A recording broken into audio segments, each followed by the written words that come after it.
Hey everyone, welcome back to the podcast featuring your host, Philip Wells. And the title of my show again is called The Podcast. And The is an acronym that stands for Therapy Helps Everyone. And that's something that I truly believe. And this podcast is a place where I decided to try to make that idea come to fruition. All right. So I just want to catch you guys up on a little bit about what's been going on. Lately, things have been going okay.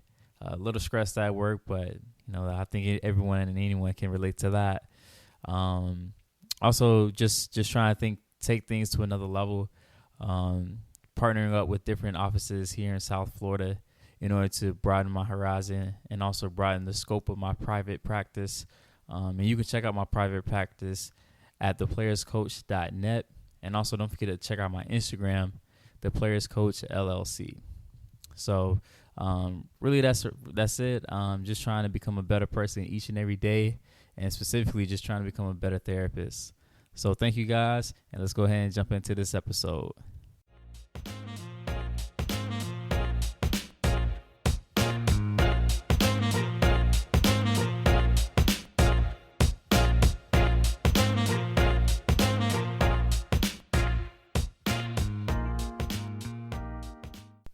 This episode I want to dedicate to a particular concept that we as therapists know all too well is very important. But I really wanted to speak more in depth about this concept because I know that not only my clients, but people out there in general, they may overlook it. And it's something that I think is very powerful and useful. And to show how powerful this concept is, this concept or this four-letter word has been known to give lives, but also to take lives as well. And this four-letter word is simple, and it's called hope. Hope is something that has been known to give people their lives back, their freedom back. When you think about the history of America going back to 200, 300 years ago, when slavery was a thing that a lot of people of my race, the African American race, was going through, all they had to rely on was hope. And for a lot of them, unfortunately, they knew that, if they were to try to, let's say, leave the plantation, there's a chance that they could be captured, they could be killed, and their families could be partly also killed as well. So as a result, many of them, probably elected or decided to stay and die on those plantations. But there's one woman named Harriet Tubman who night in and night out risked her life to save hundreds of slaves. And all they had to rely on was their hope. The idea that, things may get better. The idea that, hey, what if I do make it to the northern states and I'm able to reach my family or to bring my family to freedom? That's all they had to rely on. And that is a concept that I think many of us today, we may lose track of or we may overlook. And, it's not, any particular reason why, but sometimes we lack that self-awareness to realize how powerful something as simple as hope can be. Now, that was just an example of how hope can provide life. It can provide freedom. And I didn't even mention this, but even going back to the Nazi concentration camps with the Jews, at some point in time, that's all they had. All they had was hope. And for some, that's how they made it through, relying on that hope, that resiliency. Some of us, we draw on it from, a higher power. Some of us, we draw it from others, so on and so forth. And I'm going to get into a little bit of that later on in the podcast. But I want to talk about how powerful hope can be and what it's like in the absence of hope. As a therapist, and all therapists out there know that when we're talking about suicide, we're talking about people that want to hurt themselves, or even just talking about, how to get someone to reach their goals in therapy. If we realize that there's an absence of hope, then the chances of that person committing suicide or the chance of that person not reaching their goals in therapy increases. And if you were to go and you were to type into Google what works in therapy, you'll see that the therapeutic relationship counts for most of what works in therapy. But also, there's a small piece of that pie that you will see that simply states the client's hope or expectations of therapy. And if they're lacking that, then it's going to be really, really hard for them to move forward in their treatment in order to seek those goals that they originally set in therapy. So that just goes to show like how powerful hope can truly be. And I'm a big fan of examples. So I'm gonna give you even another example, an example that some of us can relate to today. When you think about hope, and the financial impact that hope can have, when you talk to investors, investors, whether it's your cousin or the person working on Wall Street, one thing that they tell you is that you should never get too emotional in some of your stocks, because that's how you lose most of your money. When the stock market goes down, a lot of people are like, oh man, I need to get out. Let me take my money out before I lose it all. And in some instances, that may be true. But depending on the stocks that you decide to invest in, you need to stay hopeful that things will eventually turn around and be on the upswing. And that's what happened back in 07, 08 with the financial crisis. And that's probably what's going to happen soon, just because we've been on this bubble and the market has been on a 10-year run that some people are predicting is going to end soon. So even in our finances, we need to stay hopeful that things will turn around. But that's easy to say when things are going good, when life is the way that you want it to go, or life is going the way that you want it to go. But what do you do when life isn't going right and things are looking a little bleak? How do you foster that sense of hope? And there's a couple ways to do that, and I'm going to go over a few of those things in this podcast. And if anyone has any questions or concerns, or even wants to add any resources that they came across, again, definitely comment, or you can even send me a direct message on this podcast.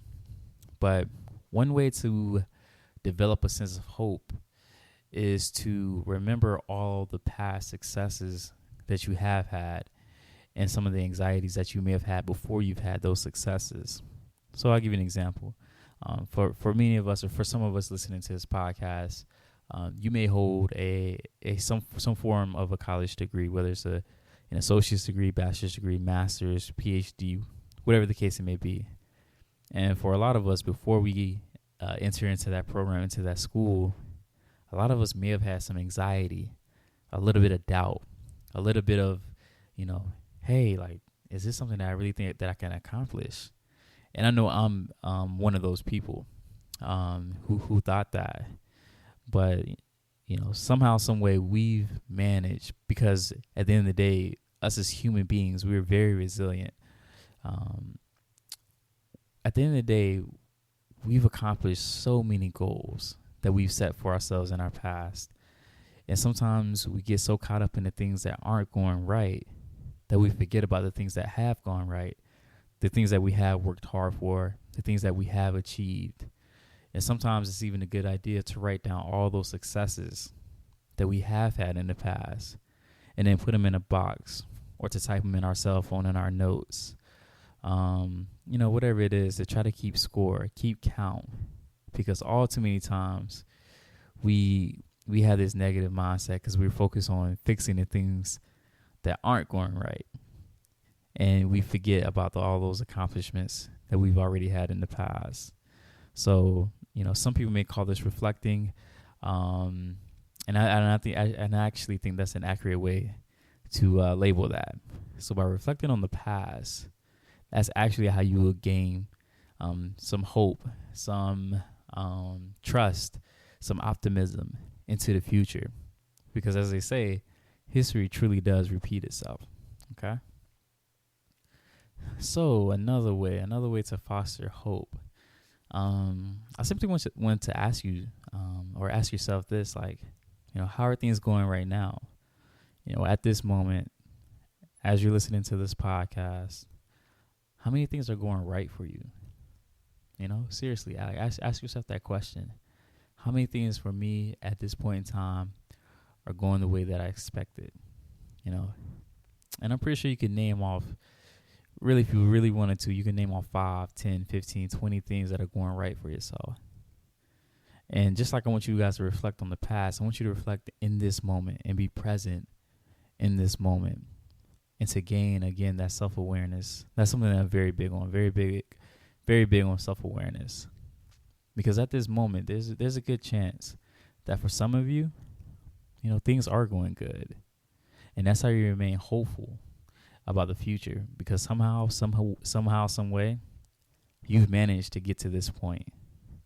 At this point in time, you're successful. You may be happy. You may feel comfortable. You may feel loved. Whatever it is. At this moment, I want you to take a mental snapshot of it, and then just save it for a rainy day. And that's something I think we need to do better of, and that's something I try to get my clients to do. Even in back when I was running substance abuse groups last week, I had a client who came into treatment. They weren't in school. They didn't, have a car. They didn't have a job. They were T.H.E. And overall, things just weren't looking good for them. But at this point in time, they've reached so many goals that they've set for themselves from 2 months ago when I first met them. That it's amazing to see how far they've been able to build themselves back up into the person that they were before they became addicted to these substances. So now this person is, slowly reintegrating themselves back into life. They're becoming a community member, or a member in their community, piece by piece. It's not something that happens overnight, and that's something that any and everybody in substance abuse will tell you. But sometimes that's all you have to rely on. That one brick to that foundation that you set. And be hopeful that, hey, this next brick and this next brick after that is slowly going to build that foundation that I need in order to be successful, to reach my goals, and overall just to live a happy life. So be present in the moment and remember all those successes that you have had. All right. Another thing that I want you guys to do, this is something that is actually an activity that you can do for yourself, your kids, your students if you're a teacher, or even your clients if you're a therapist. But I want you to go to your local grocery store, or Walmart, or wherever the case it may be, and I want you to buy a jar, okay? And then also I want you to buy some things that you can decorate with that jar, whether it's ribbons, paint, little gems that you can glue to it, whatever it is. I want you to decorate that jar.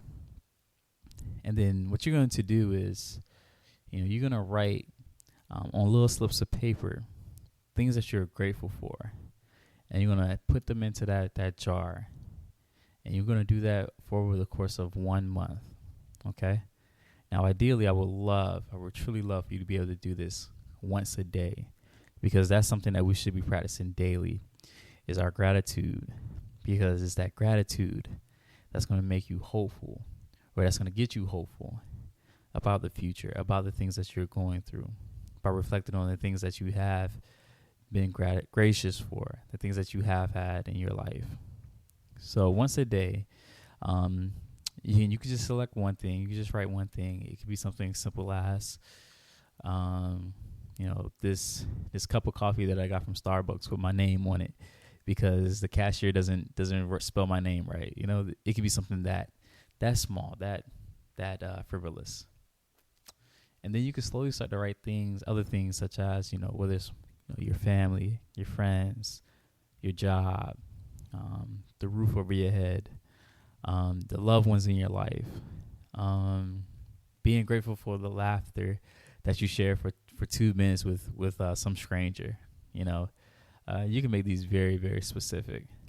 And I want you to slowly start putting these things into this box, almost as if it's a piggy bank. And ironically, that's something that we need to do. Hope, gratitude, self-care, and our mental well-being is something that we need to invest in, and we need to see it as an investment, and it's something that we need to contribute to every single day. I'm a big fan of saying, not to wait for the crisis to hit in order to be prepared. And that was actually the previous episode that I shot, speaking about not waiting for a crisis to hit in order to build or create your crisis kit. And that's something that we need to do with our mental well-being as well. But let's go back to this concept of hope. That is something that can definitely create a new sense of hope. Another thing that I think a lot of people need to do or should do, if you're a religious person, turn to whatever religious book that you relate to, whether it's the Bible, the Quran, whatever it is, and dive into that. There are a lot of times where you can Google, passages or scriptures about hope, right? And maybe that's something that you write on those little scripts of paper, and you put it into that jar that we spoke of, right? That's a great way to instill hope. But hope, again, is something it's a phenomenon that, I'm sure you can Google it, but it's a phenomenon that is almost unexplainable, the powers that it hold. I was in a training, ethics training, or a domestic abuse training, and one of the things that the person that was talking to us mentioned is that a lot of people return to their abusers because they're hopeful that things will change. They're hopeful that that person will change. And for the people on the outside looking in, we know that it takes a lot to get someone to change, especially someone that's being, whether it's physically abusive, verbally, sexually, whatever it is. We know that it's going to take a lot to get that person to change. But when you're in that moment, when you're in that relationship, sometimes it's tough to see and grasp that concept. That hey, this person may need therapy, or this person may need to enroll into some type of program in order to control those abusive things that they do. But hope is something that unfortunately can be detrimental. And that kind of goes back to what I said earlier about the absence of hope, and how that's one of the prime indicators that someone is thinking or about to commit suicide. And hope is something that I truly think that you need to practice, or something that you can practice when things are going well. And like I said, it's all about reflecting on things that have gone right, reflecting on how things are going now, and then trusting that, hey, if something does arise, I have the resources, but more importantly, the strength to get through it. And again, us as human beings, I don't think we give ourselves enough credit. We are very resilient human beings, very resilient, right? I can't tell you how many times I've had students come to my office. So going back to my role as a school counselor as well, I can't tell you how many times I've had students come to me and tell me the most horrific stories that you could ever hear. and to see them still thriving. And what I mean by thriving, I mean, some of these students are still able to get A's on their papers and their classes. These are students that are still able to, go to class, pay attention, interact with their friends, play sports. These kids, I don't think we give them enough credit. This new generation is definitely a generation that is going to be prepared for, or a little bit more prepared for, a crisis when it hits. And I think that's because our generation, so I'm a millennial, but even a generation above me, I think we're doing a really good job talking about the issues and the impact of mental health. And this is something that I think we need to be hopeful of. We need to be hopeful that this new generation, they'll get it right. This will be the generation that breaks the stigma about mental health. This will be the generation that encourages people to, seek out those tools, those resources that a lot of us talk about. A good friend of mine, who I work with, she actually runs a group that is called Hope Club, and HOPE stands for Helping to Overcome Problems Effectively.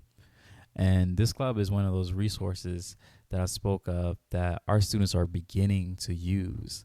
It's a place where students can go and they can talk about the issues that they're dealing with, whether it's at home, at school, whatever the case it may be. And now they have a support group of students to tell them, hey, I'm going through the same thing, and here are some things that I've tried that have helped me to cope with those issues. And that goes to another good point that I want to speak about. Another way to instill hope, and I tell my clients this back in the substance abuse setting, which is why I tell them, hey, it's very important for you guys to talk. One thing that truly, truly inspires and creates hope is hearing the stories that other people have gone through and how they've made it through those tough times, those trying times. And I think that's something that is probably one of the most important things, especially in substance abuse, that people can do to instill hope within themselves. If you don't have anyone or any support groups like that, whether it's the Hope Club, 12 Steps groups, whatever it is, I encourage you to start to, go into your Barnes and Noble stores and grabbing those biographies, those self-help books. I know Charlemagne, he has a couple of books out now where he talks about the struggles of growing up in South Carolina, just like I have, and the things that he's gone through and how therapy has kind of freed his mind, freed his soul in order to become the person that he is now. I encourage you to watch those Netflix documentaries on different issues that different people are talking about, whether you look up to them or whether it's someone that you don't even know. Hearing people's stories is something that, quite frankly, is what gives us hope. A lot of times I can't relate to, let's say, some of the people that are in my substance abuse groups. I definitely try my best to relate to them, but I am honestly someone who doesn't suffer from substance abuse. But having someone in there, or someone that comes in, someone like whether it's Eminem or the guy who did the 30 for 30 Unguarded documentary, these are people that have been in their shoes, literally have been in their shoes with substance abuse and have gotten out of it. And by them sharing that story, it gives those other people that are facing those same trials and tribulations hope that, hey, if they can do it, so can I. So those are just a couple of ways to instill hope within yourselves. And, hope is something that's very powerful. And again, as a therapist, I'll be the first to tell you, if you don't have any hope, man, it's going to make it really, really tough to accomplish those goals, those dreams that you've set for yourself in life. And ironically, I'm going to end this podcast with a quote that I saw when I went to visit the African American Museum up in Washington, D.C. And the quote is by Maya Angelou. And it simply says, I am the hope and the dream of a slave. Thank you guys. I really appreciate you. Don't forget to check out my Instagram, The Players Coach LLC. And don't forget to check out my website, theplayerscoach.net. Thank you and have a nice night.